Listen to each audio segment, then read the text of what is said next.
It was just before midnight on a quiet summer night in Griffin, Georgia. Inside a small home on Sunnybrook Drive, a young man lay motionless on a mattress.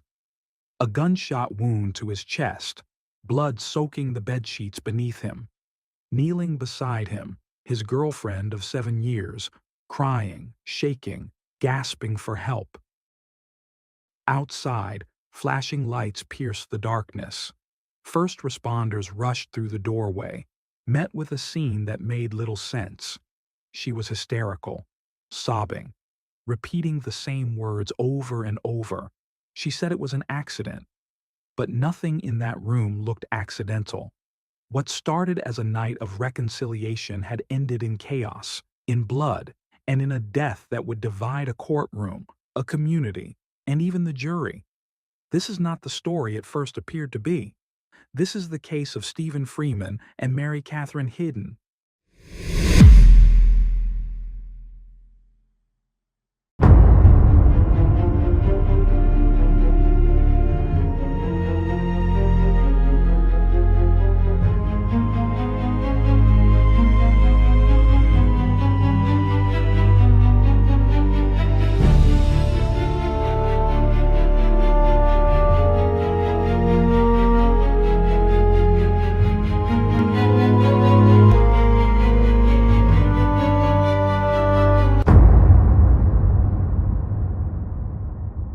If you're a fan of true crime and criminal investigations, you won't want to miss our new book, The Ultimate Book of Serial Killers: 180 Files of the World's Most Notorious Murderers, now available on Amazon. You can also purchase the PDF version directly from our website for instant download. You'll find the link in the video description and in a pinned comment. Now, let's dive into today's case.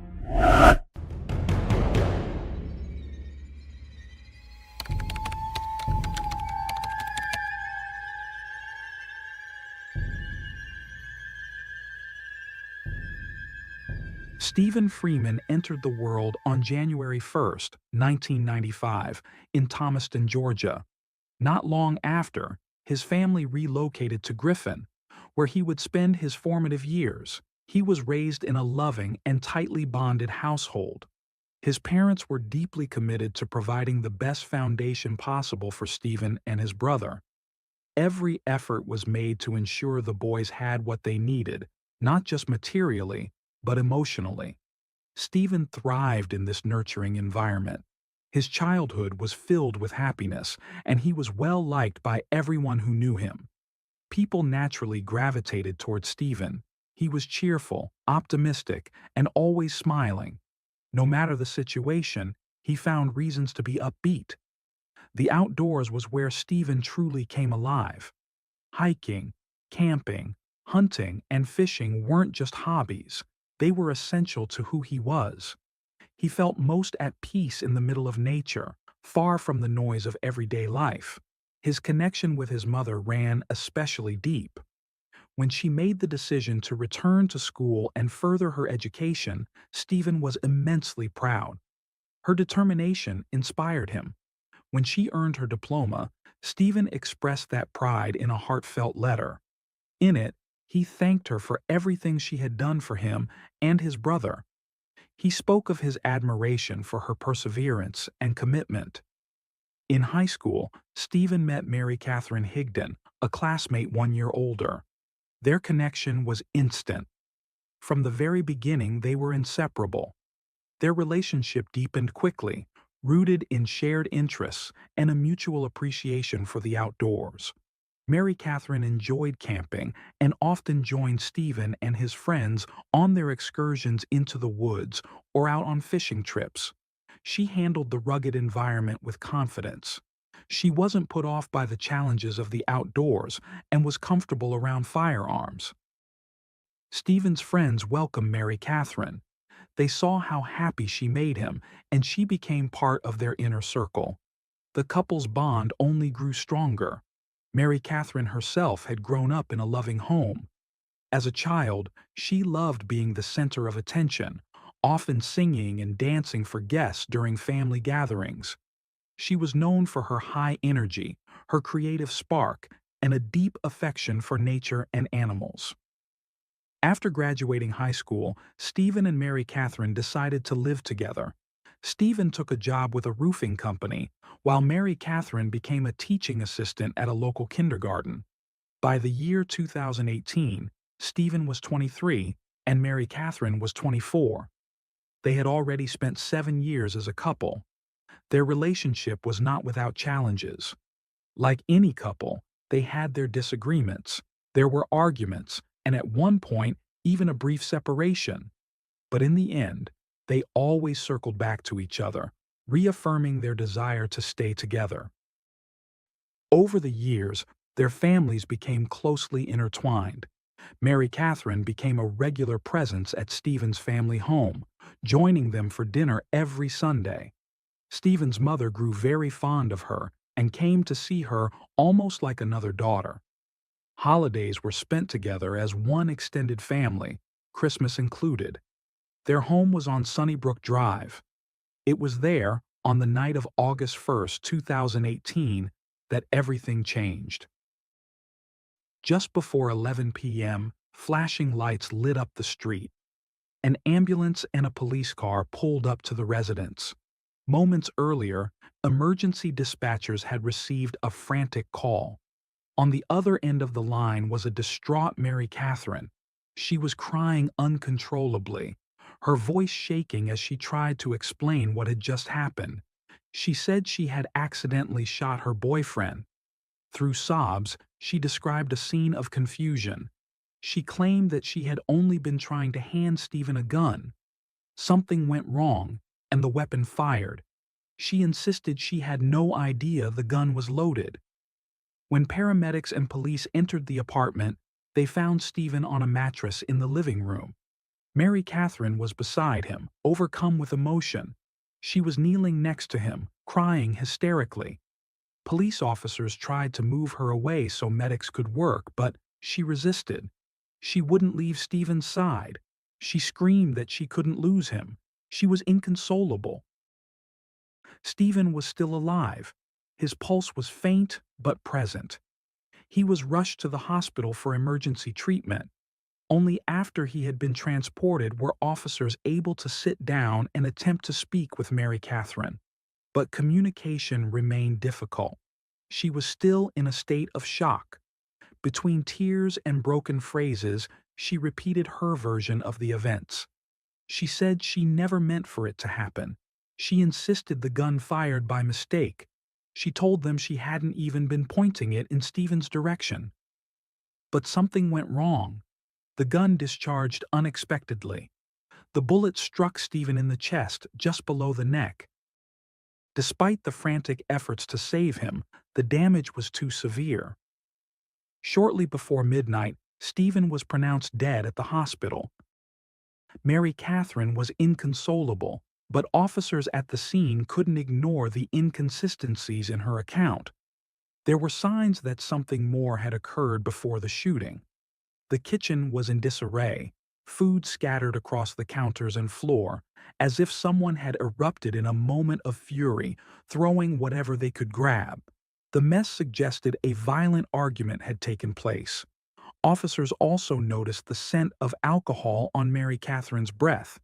Her speech was occasionally incoherent. Despite her emotional state, police made the decision to bring her in for questioning. She did not resist. She went voluntarily. At the station, she remained firm in her claims. It was an accident. She hadn't meant to hurt Stephen. He was her best friend, the love of her life, and she could never intentionally harm him. She explained that firearms had always been a shared interest between them. Hunting was one of their passions. They owned several guns, she said, but none were ever loaded. She insisted she had been shocked when the weapon fired. But as the interview continued, something slipped. At one point, Mary Catherine referred to the moment of the shooting with different language. She said, "When I threw the gun to Stephen, it fired." This statement contradicted her earlier claim. At the scene, she had said she tried to hand him the gun. Now she was describing something far more reckless, throwing a loaded firearm. For investigators, this was a turning point.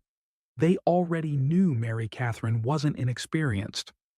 In addition to working at a kindergarten, she held a part-time job at a local gun shop. She wasn't just familiar with firearms, she was highly trained. She often told people that she knew more about guns than most, even more than Stephen. As a shop employee, she was expected to understand every aspect of firearm safety. To trained officers, the idea that someone with that level of knowledge would throw a gun was unthinkable. It wasn't just dangerous, it defied common sense. No responsible person, let alone someone trained in weapons handling, would act that way. Detectives decided to change their approach. They confronted her directly. They told her they didn't believe her story. They accused her of lying. They pointed to the evidence: the disorder in the kitchen, the smell of alcohol, the inconsistencies in her account. As the tone shifted, Mary Catherine broke down in tears. According to investigators, in that emotional moment, she admitted the truth: that she had pulled the trigger in a fit of anger. It should have been a clear-cut confession. But it wasn't. The interrogation room's recording equipment had failed. Technically, the video feed was intact, but the audio was corrupted. A continuous noise drowned out every word. The moment Mary Catherine supposedly confessed to pulling the trigger, it couldn't be heard. Investigators were stunned. Their strongest evidence, her own words, was unusable. And yet, they pressed forward. Mary Catherine was arrested and charged with murder. The prosecution believed there was still enough to move forward. They had physical evidence. They had motive. And they had inconsistencies in her story that, when combined, painted a troubling picture. Investigators emphasized that Mary Catherine knew exactly what she was doing with a firearm. She had handled countless weapons at the shop. She had demonstrated her knowledge openly. In their view, her actions that night were not consistent with someone who made a simple mistake.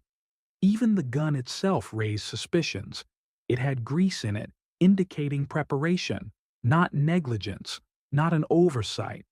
And then there was the dinner she had prepared earlier that night, Stephen's favorite meal, roast beef. She had made his favorite dish. Then, sometime later, food was thrown across the kitchen, a gun was fired, and Stephen Freeman was gone. Detectives expanded the investigation by speaking with people who knew the couple personally. What surfaced in those conversations shifted the case dramatically. Friends of Stephen were quick to speak. To their shock, none of them were surprised by what had happened. The moment they heard he'd been shot, they all suspected Mary Catherine. It wasn't the first time she had pointed a firearm at him. Stephen had spoken directly to his friends about it. On multiple occasions, she had aimed a gun at him during their relationship. In the early years, they seemed perfectly matched, both outdoorsy, both passionate about similar things. But with time, the tone changed. Mary Catherine's behavior became increasingly erratic. She grew possessive, emotionally volatile, and even physically aggressive. According to Stephen's friends, she would scream at him in public. She had shoved him in front of others. Their arguments weren't occasional, they were constant.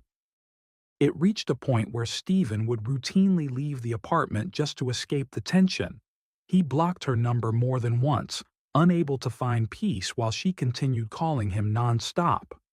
One co-worker testified that Mary Catherine had once called Stephen 30 times before the workday had even begun. And this wasn't an isolated event. It was a pattern. On April 21, 2018, 3 months before he was killed, Stephen sent a text to a friend.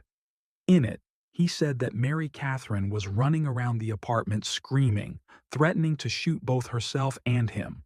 But the fear escalated even further a month later. In another message to a friend, Stephen confessed something deeply troubling. Although Mary Catherine had pointed guns at him before, something about her behavior had changed. There was something in her eyes that scared him. For the first time, he truly believed she was capable of pulling the trigger. Eventually, he made a decision. He wanted out. He planned to leave the relationship and start over in another city. A friend had already agreed to share an apartment with him. Stephen planned to collect his things while Mary Catherine was at work, quietly disappear, and never come back. His escape was scheduled for August 3rd, but he never made it to that date. He was shot on August 1st. Stephen never filed an official police report regarding the earlier threats. Yet, during the investigation, records showed that law enforcement had been called to their residence 5 times in the past year. Several of those calls were for domestic disturbances. 2 days before the shooting, on July 30th, Stephen and Mary Catherine were still exchanging loving text messages. They wished each other a good day and reaffirmed their affection. But by July 31st, everything had shifted again. Another argument likely erupted. Stephen didn't go home that night. Instead, he stayed at a friend's house, avoiding her completely. He ignored her calls and texts. He even told his mother he wasn't going back. He had reached his limit. The next day, August 1st, Mary Catherine tried to reach him again. When there was still no answer, she cooked dinner, hoping that a familiar routine might bring him back. But Stephen didn't respond. And still, he didn't come home. Frustrated and emotional, she reached out to Stephen's mother, hoping to learn where he was. She was told that Stephen had spent the night at his friend Thomas's place. Mary Catherine didn't wait. She got in her car and went out looking for him. On the road, she spotted Thomas's vehicle, with Stephen in the passenger seat. She followed them, then pulled up alongside, rolled down the window, and began shouting. She demanded to know whether Stephen was coming home. He finally agreed. Tired, defeated, trying to keep the peace. He got in the car with her. 2 hours later, he was being rushed to the hospital. Then the trial began. Prosecutors set out to prove that Stephen Freeman was not killed by accident. They alleged it was an act of rage. Their theory: Mary Catherine had cooked his favorite dinner, but when he didn't come home, her anger boiled over. They presented physical evidence to support their case: greasy marks found on the gun and blood stains located on the sheet. These stains were concentrated in one corner of the bed and surrounding area, suggesting Stephen had been shot while sitting upright. When the bullet hit, he simply fell backward onto the mattress. One by one, friends, family, and co-workers took the stand. Their testimony echoed the same message. Stephen's relationship was toxic. The couple fought constantly. Mary Catherine had threatened him before, often with a firearm. Her behavior was controlling, aggressive, and deeply troubling. The prosecution highlighted one especially damaging detail. Mary Catherine had altered or added to her account of events 6 separate times. Each version differed, sometimes slightly, sometimes drastically. To the jury, this raised doubts about her credibility and her intent. As the courtroom doors opened for the trial of Mary Catherine Higdon, the narrative shifted once again. This time, she was not calling it an accident. Now, she claimed she had acted in self-defense. Mary Catherine's legal team introduced a new version of events. Her attorney argued that the cheerful, beloved Stephen Freeman that everyone else knew had a darker side, one that only Mary Catherine had seen.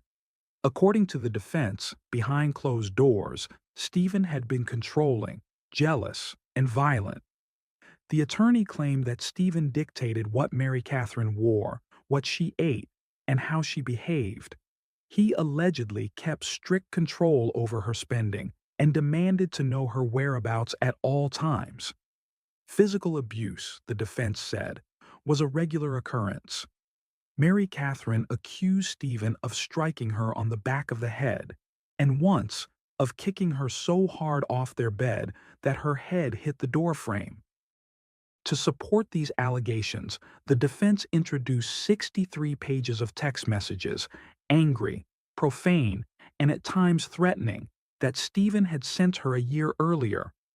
These messages, retrieved from the memory of her old phone, came in the aftermath of a brief breakup. During that time, Mary Catherine had slept with one of Stephen's friends. The betrayal, once discovered, had unleashed a barrage of vulgar and aggressive texts. Mary Catherine took the stand herself. Tearfully, she described life with Stephen as one of constant tension. She claimed that she was made to prepare his clothes and shoes every morning, folded and set out in a particular way. The bathroom had to be perfectly prepared so he could walk in and take a warm shower. She told the court he routinely accused her of cheating and that arguments would quickly escalate. She said he had grabbed her wrists, shaken her, even hit her. Her lawyer read excerpts from messages Stephen had allegedly sent. "The more you say, the worse it will be for you when I get home." And, "I miss you too much. I'm coming home to you, and it could end badly for you. You might end up in the Red Room tonight." Mary Catherine explained that the Red Room referred not to a specific space, but to the nights when Stephen would allegedly tie her up and hit her. Through sobs, she recounted 2 instances when, she said, Stephen had forced himself on her, ignoring her protests and continuing without her consent. One of those incidents, she testified, occurred after a trip to Disneyland. Stephen, she claimed, told her that since he had spent so much money on her during the trip, he deserved something in return. She said it was fear, not rage, that defined the events of August 1st. That night, she claimed, she told Stephen she no longer wanted to be with him. His response, according to her, was explosive. He began throwing the food she had cooked for him and shoved her. It was then, she claimed, that she grabbed the gun and told him to leave the apartment. Stephen allegedly lunged at her, and within seconds, he was injured, telling her to call for help. She maintained that it all happened quickly, that she never intended to hurt him, and certainly never to kill him. But the timing of her new claims raised questions. At no point during police questioning had she mentioned that Stephen lunged at her. She had never spoken of his alleged violence. This, the prosecutor argued, was a major inconsistency. Why, he asked, had she not reported any of this abuse? Why did no medical reports exist? Why were there no police complaints? Mary Catherine answered that she had been ashamed. She believed the abuse was somehow her fault. She told the court that she thought if she just behaved better, maybe Stephen wouldn't get so angry. As for the police interrogation, she claimed she had been too embarrassed to tell the truth about their relationship to the officers.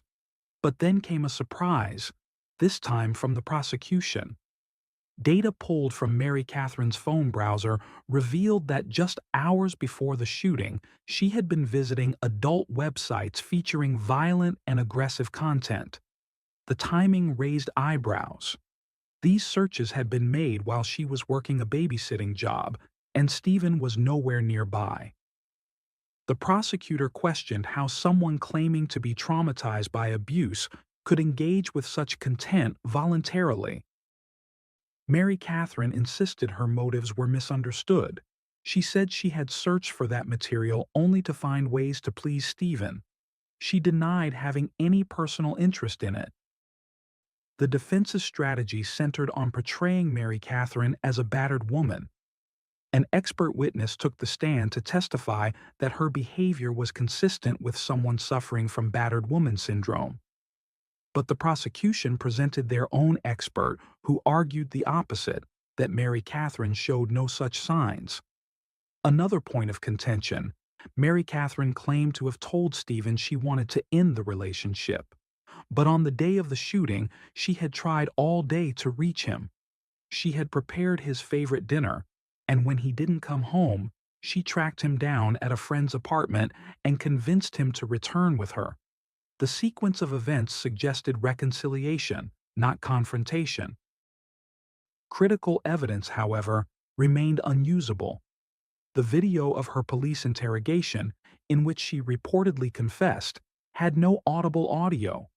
Investigators had also mishandled the gun found next to Stephen. Officers admitted they placed the firearm in a paper bag for safety, fearing Mary Catherine might harm herself, but they had failed to document its original position. No photos were taken. Why they didn't remove Mary Catherine from the room instead remains unknown. The jury deliberated for 4 hours. When they returned, the courtroom braced for the verdict. Mary Catherine Higdon was acquitted on all charges. Several jurors later admitted that, while they personally believe she may have committed the act, the prosecution had failed to prove it beyond a reasonable doubt. They cited the flawed investigation, the missing confession, the undisciplined evidence handling, the absence of Stephen's phone data as key reasons for their decision. Without a complete picture of the relationship, they had only Mary Catherine's phone and her version of events to rely on. On June 26, 2019, Mary Catherine walked out of jail, a free woman. For Stephen Freeman's loved ones, the verdict was devastating. They believed justice had not been served. His mother, in particular, refused to stay silent.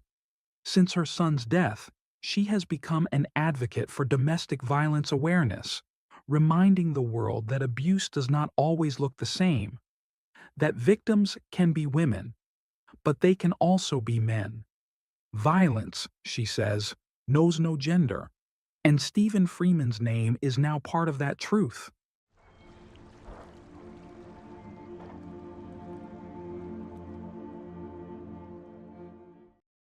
Thanks for tuning in to Unreal True Crime. If you're intrigued by mysteries from around the world, check out our new channel, Latin Crimes, where we dive into the gripping true crime stories of Latin America. Don't miss out. Subscribe now for more thrilling investigations.